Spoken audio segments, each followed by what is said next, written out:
को गिरफ्तार किया गया। गिरफ्तार लोगों में रांची के ओरमांझी निवासी शाकिर अंसारी, रामगढ़ के कोठार निवासी दिनेश कुमार और बिहार के छपरा जिला निवासी सूरज कुमार सिंह शामिल है। आपको बता दें कि पुलिस ने छापेमारी के दौरान 70 कंप्यूटर मॉनिटर, इसके साथ ही बंगाल नंबर की गाड़ी और 4 मोबाइल फोन और 3 राउटर जब्त भी किया है। इसके साथ ही जानकारी निकाल करके सामने ये भी आई है कि आरोपी खुद को परीक्षा संचालन एजेंसी का कर्मचारी बताता था और राधा गोविंद विश्वविद्यालय के परीक्षा केंद्र के कंप्यूटर सिस्टम को बदलने की कोशिश कर रहे थे ये लोग। और ज्यादा जानकारी के साथ न्यूज 18 संवाददाता जावेद खान हमारे साथ फोन लाइन पर जुड़ गए हैं। जावेद, जेईई मेंस की ऑनलाइन इंजीनियरिंग प्रवेश परीक्षा में गड़बड़ी हुआ है, 3 लोगों को इसको लेकर के गिरफ्तार भी किया गया और क्या कुछ सबूत बरामद किए पुलिस के ने? जी, ये गड़बड़ी से पूर्व ही विश्वविद्यालय पर प्रशासन के तत्परता के कारण ये लोग पकड़े गए हैं। दरअसल ये कार्रवाई रामगढ़ के निजी विश्वविद्यालय राधा गोविंद विश्वविद्यालय में हुआ, जहां पर 2 अप्रैल को जेईई मेंस की परीक्षा आयोजित होने वाली थी ऑनलाइन। इसी दौरान वहां पे खुद को एजेंसी का ये बता करके ये लोग कर्मचारी बताकर ये लोग पहुंचे थे और एक एसयूवी गाड़ी के साथ ये पहुंचे थे और वहां पर कंप्यूटर सिस्टम को बदलने की कोशिश कर रहे थे। जैसे ही भनक लगी विश्वविद्यालय प्रशासन को, तत्काल रामगढ़ एसपी को उन्होंने जानकारी दी और तत्काल रामगढ़ थाना पुलिस पहुंची है। इसमें रांची के ओरमांझी निवासी शाकिर अंसारी और रामगढ़ के कोठार निवासी दिनेश कुमार और बिहार के छपरा जिला निवासी सूरज कुमार सिंह को गिरफ्तार किया। इनके पास से 70 computer monitor, SUV car, 4 mobile phone और 3 राउटर जब्त किए गए हैं। हालांकि गड़बड़ी से पूर्व ये लोग पकड़े गए हैं। अब पुलिस जो है इस पूरे मामले में जांच कर रही है। जिला प्रशासन द्वारा भी एक जांच कमेटी गठित की गई है। आज इस मामले में जिला प्रशासन का आधिकारिक बयान सामने आएगा। जी, और कितने लोग इसमें शामिल थे जावेद, क्या कुछ जानकारी इन तीनों की तरफ से दी गई है? कब से ये लोग पूरी प्लानिंग कर रहे थे? जी, अभी तो 3 लोग पुलिस के गिरफ्त में आए हैं। बाकी अन्य लोगों की भी तलाश इसमें जारी है। कई अन्य लोग इस नेटवर्क में शामिल हो सकते हैं। पुलिस इसमें कार्रवाई कर रही है। हालांकि अभी पुलिस का या जिला प्रशासन का आधिकारिक बयान नहीं आया है, लेकिन विश्वविद्यालय प्रशासन द्वारा जो इस मामले में रामगढ़ थाना में लिखित शिकायत दर्ज कराई गई है। जी, ठीक है, आप नजर बना के रखिए, अपडेट आपसे लेंगे। बहुत शुक्रिया जानकारी के लिए जावेद। देखिए, झारखंड के केंद्रीय विश्वविद्यालय में गौरव नाम का व्यक्ति 6 साल से फर्जी डिग्री के आधार पर प्रयोगशाला सहायक के पद पर नौकरी कर रहा था। दस्तावेज की जांच के दौरान रजिस्ट्रार ने डिग्री फर्जी मिलने पर उन्हें नौकरी से बर्खास्त कर दिया और इस महीने की 12 तारीख को उन्हें शोकॉज भी किया गया था। आपको बता दें कि उत्तर स्पष्ट नहीं मिलने पर उन्हें बर्खास्त कर दिया गया। विश्वविद्यालय में कार्यरत कई और लोगों के खिलाफ विश्वविद्यालय के पास शिकायत गई है। इसी बीच देखिए, राज्य से एक और बड़ी खबर आ रही है, जहां महिला के साथ मारपीट और दुर्व्यवहार किया गया है। चप्पल की माला भी पहनाई गई और कालिक पोतने का भी आरोप लगा है। महिला के बेटे पर बाइक चोरी का आरोप लगाया गया था और आरोप लगाकर आरोपियों ने मारपीट और दुर्व्यवहार किया। पीड़ित महिला ने थाने में केस दर्ज करा दिया है, शिकायत दर्ज कराई है। आरोपी पंकज सिंह और एक युवती इसमें गिरफ्तार भी किए गए हैं। सदर क्षेत्र के भाभा नगर का ये मामला सामने आया है। तो रांची से आपको ये बड़ी खबर बताएं, जहां महिला के साथ मारपीट और दुर्व्यवहार किया गया, चप्पल की माला पहनाई गई।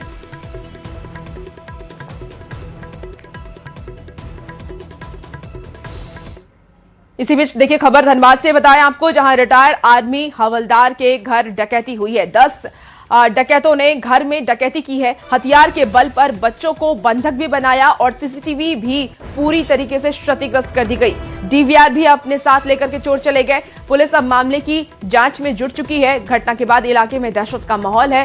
सुरक्षा व्यवस्था को लेकर के लोगों में चिंता है। तो बरवा अड्डा थाना क्षेत्र का ये मामला सामने आया है, जहां रिटायर्ड आर्मी हवलदार के घर पर डकैती की गई। 10 डकैतों ने घर की डकैती की है। घर में 10 डकैत घुसते हैं और हथियार के बल पर बच्चों को बंधक बना लेते हैं। वहां लगे सीसीटीवी कैमरे को भी पूरी तरीके से नष्ट कर देते हैं, तोड़ देते हैं। डीवीआर भी अपने साथ लेकर के वो चोर वहां से निकल जाते हैं।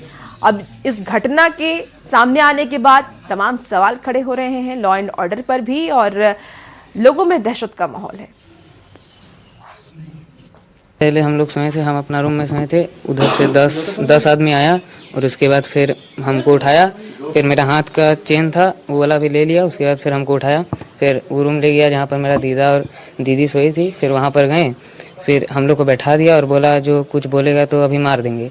और उन लोग के पास 2 पिस्टलों था और 1 तो छुरी भी था।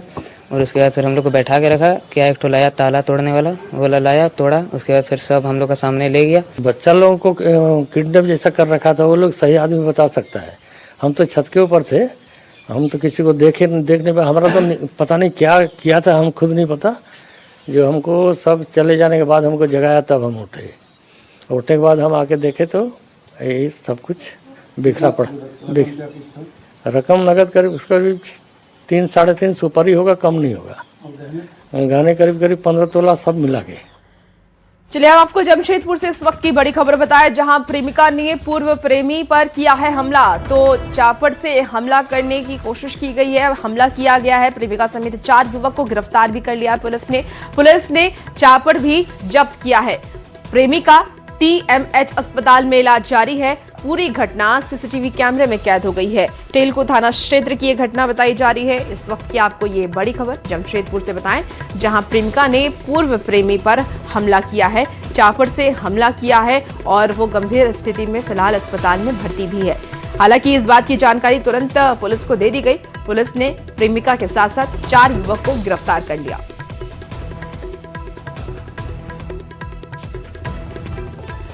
चलिए अब बात करते हैं उस खबर की जिसने ना सिर्फ पूरे झारखंड को झकझोर दिया है, बल्कि पुलिस की कार्यशैली पर भी कई सवाल उठा रहे हैं। जी हां, हम बात कर रहे हैं हजारीबाग के विष्णुगढ़ की मासूम की, जिसको इंसाफ दिलाने के लिए सड़क पर जन सैलाब उमड़ गया। हाईकोर्ट ने भी संज्ञान लिया है, लेकिन अब भी आरोपी आजाद घूम रहा है, जिससे कि लोगों का आक्रोश बढ़ता जा रहा है। और सवाल यही कि कब होंगे दरिंदे गिरफ्तार। ये रिपोर्ट आपको दिखाते हैं। विष्णुगढ़ की निर्भया को न्याय कब? लोगों में उबाल, सड़क पर उमड़ा सैलाब। पुलिस की कार्यशैली पर सवाल, कब गिरफ्तार होंगे दरिंदे? रामनवमी की रात बनी मातम। हजारीबाग में 12 साल के बच्चे के साथ हुई दरिंदगी ने पूरे राज्य को झकझोर कर रख दिया है। लोग सड़कों पर हैं, बाजार बंद है और मांग है सिर्फ एक, दोषी को फांसी। प्रशासन इस पर कड़ी कार्रवाई करे और जो दोषी है उसको पकड़ करके फांसी का सजा दे। उस बच्ची को न्याय दिलाए ताकि हम लोग को भी लगे कि हम लोग भी राम राज्य में रह रहे, एक अच्छे सुरक्षित हाथों में है हम लोग। विष्णुगढ़ में मासूम बच्ची से दुष्कर्म, पत्थरों से कूचकर हत्या। ये घटना निर्भया से भी भयावह बताई जा रही है। चौंकाने वाली बात तो ये कि इस मामले में 6 दिन बाद भी आरोपियों की गिरफ्तारी नहीं हुई, जिसके खिलाफ अब आक्रोश सड़कों पर नजर आ रहा है। हजारीबाग बंद का व्यापक असर देखने को मिल रहा है। लोग सड़कों पर उतरकर आरोपियों की जल्द गिरफ्तारी और कड़ी से कड़ी सजा की मांग कर रहे हैं। ये मानवता को शर्मसार करने वाली घटना है और सरकार बिल्कुल असंवेदनशील है। अभी तक कोई कार्रवाई सरकार के द्वारा नहीं किया गया है। सिर्फ बीजेपी ही नहीं, कांग्रेस नेता भी इस विरोध प्रदर्शन में शामिल हुए और पुलिस की कार्यशैली पर सवाल उठाए। हजारीबाग के जिला परिषद चौक पर सैकड़ों लोगों के साथ पूर्व विधायक अंबा प्रसाद और पूर्व मंत्री योगेंद्र साहू ने भी विरोध प्रदर्शन किया।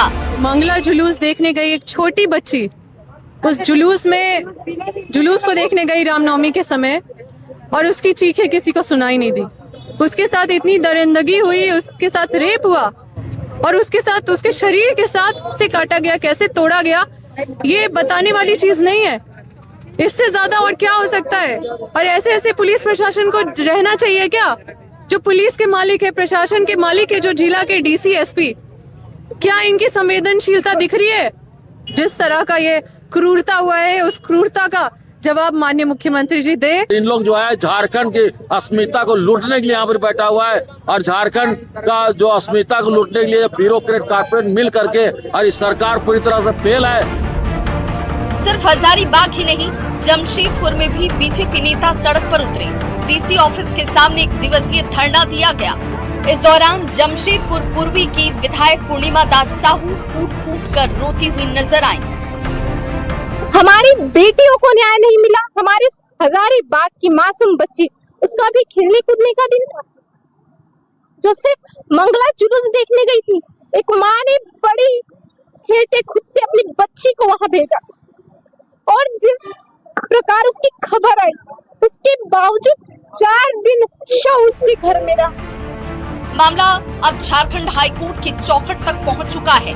विष्णुगढ़ इलाके में नाबालिग लड़की के साथ दुष्कर्म के बाद नृशंस हत्या की वारदात पर सोमवार को हाईकोर्ट ने स्वतः संज्ञान लेते हुए राज्य सरकार और पुलिस प्रशासन के प्रति कड़ा रुख अपनाया।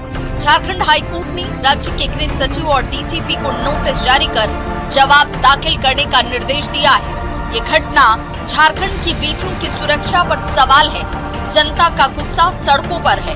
कोर्ट ने संज्ञान लिया है, लेकिन सवाल यही कि क्या झारखंड पुलिस महिला सुरक्षा पर नाकाम साबित हो रही है? कब तक आरोपियों की गिरफ्तारी होगी, ये भी बड़ा सवाल। न्यूज़ 18 के लिए हजारीबाग से सुशांत सोनी, जमशेदपुर से आशीष तिवारी के साथ ब्यूरो रिपोर्ट। देखिए, बीजेपी नेता अमर बाउरी हेमंत सरकार पर हमला बोला है। उन्होंने हेमंत सरकार की कानून व्यवस्था को ध्वस्त बताया। अमर बाउरी ने यह भी कहा है कि विष्णुगढ़ की 12 साल की दलित मासूम बच्ची के साथ हुई दरिंदगी और निर्मम हत्या अत्यंत शर्मनाक और हृदय दहला देने वाली है। पूरे राज्य में आवाज बुलंद हो रही है, लेकिन मुख्यमंत्री और कल्पना सोरेन की ओर से अब तक एक भी शब्द सामने नहीं आया। उन्होंने मुख्यमंत्री से पीड़ित दलित परिवार को जल्द न्याय दिलाने की मांग भी की है। सप्ताह हो गए झारखंड की निर्भया विष्णुगढ़ की उस पीड़ित बच्ची के न्याय की आशा में, लेकिन यह बहुत ही रहस्यमयी चुप्पी राज्य की सरकार ने धारण करके रखी हुई है इस विषय पर। ना माननीय मुख्यमंत्री जी के तरफ से, ना उनके मंत्रियों की तरफ से, ना ही गांडे विधायक श्रीमती कल्पना सोरेन जी की तरफ से कोई एक भी बयान आया है। चलिए खबरों में आगे बढ़ते हैं। आपको बता दें कि हजारीबाग में 12 साल की बच्ची के साथ दरिंदगी और हत्या मामले पर राजनीतिक बयानबाजी अब जारी हो चुका है। जेएमएम के केंद्रीय प्रवक्ता मनोज पांडे ने बीजेपी पर जमकर निशाना साधा है, तो उन्होंने ये भी कहा कि बीजेपी के लोग मौत और हत्या पर राजनीति करना बंद करें। हजारीबाग में जिसने भी घटना को अंजाम दिया है उसे सरकार कड़ी से कड़ी सजा दिलाएगी, ऐसा जेएमएम का कहना है। क्या कुछ कहना है, चलिए आपको सुनाते हैं। जो हत्याकांड हुआ बहुत ही दुर्भाग्यजनक, विभत्स, जितनी भी निंदा की जाए कम है, परंतु उससे भी दुर्भाग्यजनक उस लाश, उस मासूम के साथ हुए दुर्घटना पर राजनीति, बड़े गिरते हुए सोच पर तरस आता है भारतीय जनता पार्टी के। भारतीय जनता पार्टी वो पार्टी है जो बलात्कारी जनता पार्टी के रूप से जानी जाती है। जितने बड़े बड़े बलात्कारी इस देश के हैं, सभी का ताल्लुक भारतीय जनता पार्टी से है। चलिए राज्य से इस बीच आपको एक बड़ी खबर बताएं, जहां निलंबित आईएएस विनय चौबे को बड़ी राहत मिली है। आय से अधिक संपत्ति मामले में उन्हें बेल मिला है। आपको बता दें कि चार्जशीट दाखिल नहीं होने पर उन्हें बेल दिया गया। एसीबी की विशेष अदालत ने बेल दिया है। विनय चौबे को दी गई डिफॉल्ट बेल। आपको इस वक्त की ये बड़ी खबर बता रहे हैं राज्य से, जहां निर्धारित समय में चार्जशीट दायर नहीं और जमीन घोटाले के भी 2 केस दर्ज हैं। बड़ी खबर राज्य से आ रही है, जहां निलंबित आईएएस विनय चौबे को बड़ी राहत मिली है। आय से अधिक संपत्ति मामले को लेकर के ये बड़ी राहत उन्हें दी गई है। बेल उन्हें मिल गया है। चार्जशीट दाखिल नहीं होने पर बेल मिला। और इसी बीच देखिए, गुमला से भी एक बड़ी खबर का रुख कर लेते हैं, जहां खाद्य सुरक्षा विभाग को बड़ी सफलता हाथ लगी है। विभाग ने शहर के सिसई रोड के Anoop Kesari Coca Cola distributor के प्रतिष्ठान पर विशेष छापेमारी सह निरीक्षण अभियान चलाया है और डिस्ट्रीब्यूटर से भारी मात्रा में एक्सपायरी कोल्ड ड्रिंक्स जब्त किया है। आपको बता दें कि जब्त किए गए कोल्ड ड्रिंक्स को मौके पर नष्ट किया गया और पूरी कार्रवाई की वीडियोग्राफी भी की गई है। गिरिडीह से बड़ी खबर आ रही है, जहां झारखंड बिहार बॉर्डर के असुर हड्डी के जंगलों और पहाड़ियों में धड़ल्ले से अवैध खनन का काम चल रहा है। आपको बता दें कि बैरल पत्थर और पुखराज, इसके साथ ही माइका और बेशकीमती खनिज संप्रदायों का सुरंग बनाकर के तस्करी की जा रही है। तस्वीर में टीवी स्क्रीन पर आपको दिखा रहे हैं। खनिज संप्रदायों को विदेश तक का सप्लाई करने की सूचना है। मौजूद हैं गिरिडीह जिले के असूर हड्डी के जंगल के पहाड़ी में, जहां पर बेशकीमती खनिज संपदा मौजूद है और इसकी तस्करी अवैध तरीके से धड़ल्ले से लगातार किया जा रहा है। यहां पे ना सिर्फ बेशकीमती खनिज संपदा माइका यानी अभ्रक पाया जाता है, बल्कि लिथियम, ग्रेफाइट, पोखराज, बैरल जैसे बेशकीमती पत्थर भी पाए जाते हैं। और यहाँ पे जो माफिया हैं, माफियाओं के द्वारा, ये देखिए तस्वीरों में देखिए, माफियाओं के द्वारा किस तरह से स्थानीय लोगों का इस्तेमाल करके खंते के माध्यम से पत्थर का खनन किया जाता है। अभी जहाँ हम लोग मौजूद हैं असुरहड्डी के या वन विभाग का जो क्षेत्र है, यहाँ पर इस प्रकार के दर्जनों गड्ढे हैं जो जान का खतरा बना है। और यह गड्ढा जो बना है, इसमें जो माइका माफिया हो गया, बैरल माफिया हो गया, यहाँ के स्थानीय लोगों को बस 2 वक्त की रोटी के लिए उतारते हैं और महंगे महंगे पत्थर को, महंगे महंगे खनिज को करोड़ों में बेचते हैं, विदेशों तक पहुँचाते हैं। लेकिन यहाँ के स्थानीय लोगों को किसी प्रकार की सुविधाएं नहीं मिल पा रही, जिसे लेकर यहाँ के स्थानीय लोग चिंतित हैं और सरकार से इस तरह के जो अवैध खनन है, खनिज संपदा की जंगलों से लूट है, उस पर लगाम लगाने की मांग कर रहे हैं और कहीं ना कहीं स्थानीय लोगों को मदद करने की भी गुहार लगा रहे हैं। गिरिडीह से न्यूज़ 18 के लिए मैं एजाज अहमद। देखिए, कोडरमा से आपको बड़ी खबर बताएं, जहां तिलैया थाना क्षेत्र के कर्मा के अंबाकोला रोड के फर्नीचर गोदाम में भीषण आग लग गई है, जिससे कि गोदाम में रखा लाखों का सामान जलकर के खाक हो गया। शॉर्ट सर्किट से आग लगने की आशंका जताई जा रही है। हालांकि मौके पर पहुंची दमकल की टीम ने काफी कोशिश के बाद आग पर काबू पा लिया है और इस आगजनी में लाखों रुपए के से ज्यादा का नुकसान बताया जा रहा है। तो ये तस्वीरें टीवी स्क्रीन पर आपको दिखा रहे हैं किस तरीके से धू धू कर आग जल रही है। और बता दें आपको कि फर्नीचर गोदाम में ये भीषण आग लगी है, जिससे कि गोदाम में रखा लाखों का सामान जल करके खाक हो गया। जो अभी जानकारी सामने आ रही है, शॉर्ट सर्किट की वजह से आग लगने की आशंका जताई जा रही है। हालांकि मौके पर दमकल की गाड़ी पहुंची, तुरंत वहां जो मौजूद लोग थे उन्होंने फायर ब्रिगेड की टीम को इस बात की जानकारी दी और दमकल की गाड़ी मौके पर पहुंची और आग पर काबू पाया गया।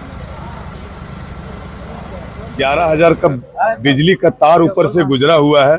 हम लोगों ने, यहाँ के ग्रामीणों ने कई बार बिजली विभाग को लिख करके दिया, पूरे समस्त ग्रामीण साइन करके दिए।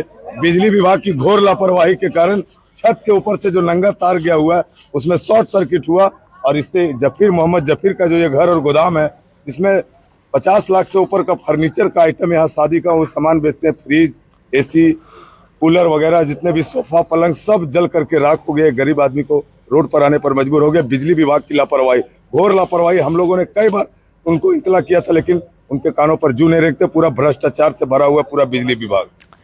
इसी बीच देखिए, चाईबासा से भी बड़ी खबर है, जहां जंगली हाथियों का आतंक अभी भी जारी है। हाथी के हमले से बुजुर्ग महिला की मौत हो गई है, एक और बुजुर्ग व्यक्ति गंभीर रूप से घायल हो गया। घटना के बाद गांव में दहशत का माहौल है। सदर प्रखंड के तुरामडीह का ये पूरा मामला सामने आया है। इस वक्त की आपको ये बड़ी खबर चाईबासा से बताएं, जहां जंगली हाथियों का आतंक जारी है। हाथी के हमले से बुजुर्ग महिला की मौत हो गई है, एक और बुजुर्ग व्यक्ति गंभीर रूप से घायल हुआ।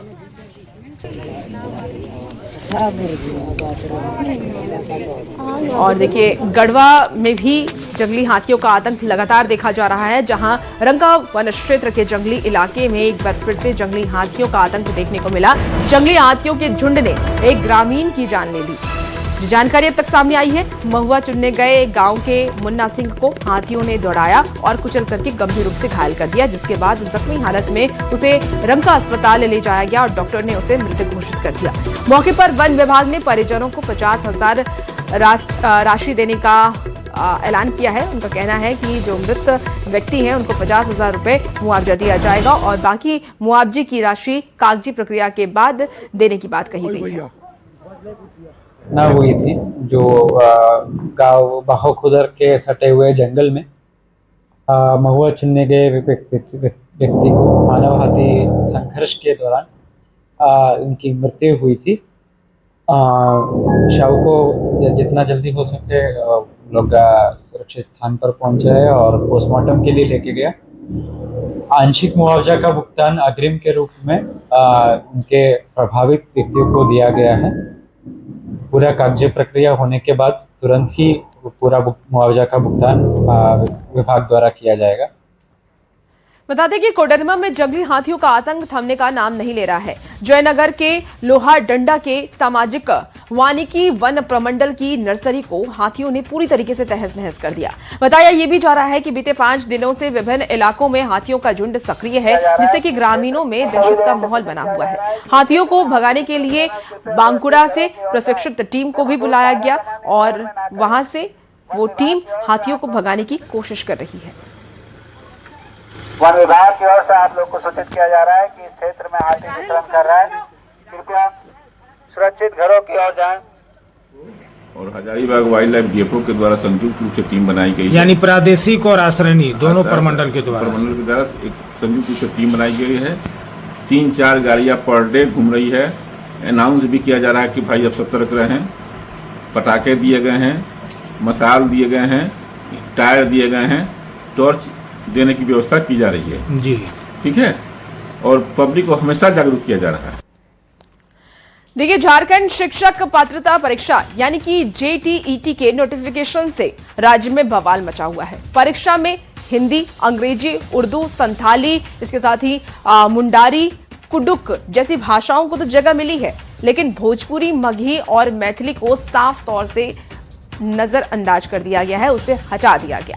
और इस नोटिफिकेशन के बाद एक तरफ जहां छात्रों में निराशा है, तो वहीं दूसरी तरफ सियासी पारा भी हाई हो गया है। देखिए, 100% लोगों को संतुष्ट करना संभव नहीं हो पाता है।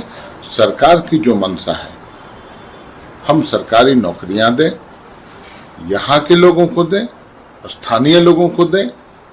मैं समझता हूँ ये जो JTET की परीक्षा आयोजित की जा रही है, उसमें वो मकसद सफल होगा। और ऐसे लोकतंत्र है, सभी लोग स्वतंत्र हैं, बातें सरकार तक पहुंचेंगी तो सरकार फिर विचार करेगा इसमें। JTET परीक्षा से भोजपुरी, मगही, अंगिका को हटाना है, यह अत्यंत चिंताजनक विषय है। झारखंड सरकार, माननीय मुख्यमंत्री इस पर पुनर्विचार करें। आप एक भाषाई विवाद को लेकर समाज में बांटने का काम नहीं किया जा सकता। झारखंड में पहले भी इस विषय पर विवाद होता रहा है, समय समय पर लोग आवाज उठाते रहे हैं। भोजपुरी, मगही, अंगिका राज्य की संस्कृति और राज्य के सामाजिक समरसता बनाने में अहम योगदान रहा है। चलिए, वक्त हो चला।